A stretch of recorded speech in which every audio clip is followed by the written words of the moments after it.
এক ছিল ছোট্ট এক গ্রাম, পাহাড়ে ঘেরা, সবুজে মোড়া। সেই গ্রামের পাশ দিয়ে বয়ে যেত একটা আঁকাবাঁকা রাস্তা।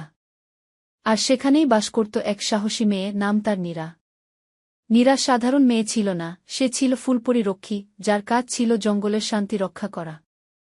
মাথায় ফুলের মুকুট, গায়ে নীল রঙের বর্ম, আর কোমরে দুটো জাদু ফুলের থলে, যেখান থেকে বের হতো আলোর ঝলক আর গাছের ভাষা বোঝার শক্তি। একদিন জঙ্গলে হঠাৎ করেই অন্ধকার ছড়িয়ে পড়ে। পাখিরা গান বন্ধ করে, গাছেরা কাঁপতে থাকে। নীরা বুঝতে পারে কিছু একটা ভুল হচ্ছে। সে পথে বের হয়, পায়ের শব্দে ধুলো উড়ে। এক পাহাড়ের ঢালে এসে দেখে এক দুষ্ট ছায়া তার বন্ধুদের ভয় দেখাচ্ছে।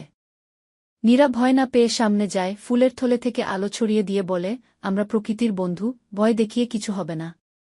আলোয় ছায়া গলে যায়, চারপাশ আবার ঝিকিমিকি করে ওঠে। পাখিরা গান গায়, গাছেরা দুলে ওঠে। সেদিন থেকে সবাই জানল, নীরা শুধু ফুলের মুকুট পরা এক মেয়ে নয়, সে প্রকৃতির সাহসী বন্ধু।